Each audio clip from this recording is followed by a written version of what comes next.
Time for the highlights of the final round of the Lucas Oil Pro Motocross Championship, the Red Bull Lake Elsinore National. First race ever here at this completely revamped race facility. 250 class is what has got it on the line. That's for the championship. Blake Baggett comes in leading the points. Justin Barcia, Eli Tomac breathing down his neck. Barcia would get out front early in the first moto. Baggett and Tomac a little bit further back, but they were on pace, on par, making up time. Here's Baggett going after Barcia for the lead and then getting it.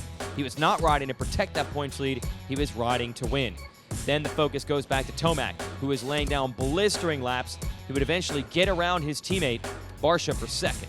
Good race there for Malcolm Stewart. Not so good for Ken Roxon, who was down early. Here is Tomac and Barcia battling it out for the number 2 spot. Then Tomac would close in on Baggett momentarily with an unbelievable charge, but the heat got to him. He faded, he went off the side of the track, and Baggett holds on to win the moto, and that puts him in great championship stock for moto number 2. Barcia is going to grab the early lead in this one and check out. He wants to end his 250 career with a moto win. Not so good luck for his teammate Tomac, who crashed early in this one, hit himself in the head, was able to fight all the way back from last to 14th, but his title hopes were gone. As for Baggett, he started about 30th, was 11th at the end of lap 1, and started picking off riders one at a time until he got to second, which gave him the overall win and the title, but he still wasn't done and went down trying to catch Barcia. And then he got back up and kept charging still. Down to the end of the moto, it was clear Baggett was going to get the title. He wasn't going to go 1-1 on the day, but it was still pretty solid. Marvin Muscan finishes third. Here's Barcia taking the moto win and Baggett taking the championship. Now let's check out the last race of the year for the 450s. Mike Alessi, no surprise, has got the whole shot. He's a California native, doesn't ride this track very often, but he was riding like he does. On fire early as he gets away from Tyler Rattray and your new champion, Ryan Dungey, who then gets around Rattray for second and runs Alessi down. Austin Politelli was up front early in this one, but he would have his problems late. Here is Alessi being chased by Dungey, and then in front of the big grandstands here, Dungey makes the move to take over the lead, and from there, the Red Bull KTM rider would pull away. Andrew Short, third of the points coming into this one, was struggling with an infection. Jake Weimer, who's trying to pass him for that third-place spot, does pass him in the moto to make up valuable ground, while the Dunge takes the moto win. Moto number 2. This is not a replay of Moto 1. It's a completely different start that Alessi captures again. But Dungey is up toward the front early in this one as well, and he would quickly go after the Moto Concepts rider on his Red Bull KTM.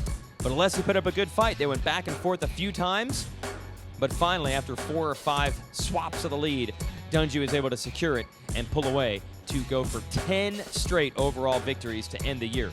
Alessi would finish second. Great day for Brock Tickle on the Monster Pro Circuit Kawasaki. He goes 3-3 for third. Rattray would finish fourth in both motos on a Monster Energy Kawasaki. And Weimer from way back would rally to finish 9th in the moto. Short would get 13th. Weimer takes third for the year by 1 point. Now, even closer in points than the 250 class was the WMX class coming into this one, but bad news. Jessica Patterson has a bum ankle coming into this one, and she would have a tough time even riding. Out front early, Ashley Fiolek doing what she needs to do. She needs to try to win both motos and hope that Patterson struggles, she can get that championship. But how about an upstart? Chiara Fontanesi out of Italy in her first ever appearance in a WMX race gets past Fiolek. They'd battle a bit. Fontanesi would get away to win the moto, but Patterson was struggling and she would only finish in 4th, so Fiolek would make up a bunch of ground. As for Fontanesi, she's going to win the moto, as you can tell because we're running the slow motion clips. Oh, no, no, no, no, no, no, no! All right, she actually crossed the plane of the finish line with her front wheel, so she has the moto win in hand. Let's go on to moto number 2, where Fontanesi, again, finds herself moving into the number 1 position and again crushes the field. What a debut in the U.S. She goes 1-1. As for Patterson, the injuries, they were just too much. She fought gamely. She was not able to finish this one. And with that, Fiolek is going to go 2-3 on the day to take the championship. Shout out to Mariana Balbi on the Moto Concepts bike, going 3-2 on the day for second. That's 4 WMX titles in 5 pro seasons for Fiolek. That's it for 2012. Be sure to tune in to allysports.com for all the information heading into next year. For this season, though, I'm Jason Wygant. Thanks for watching.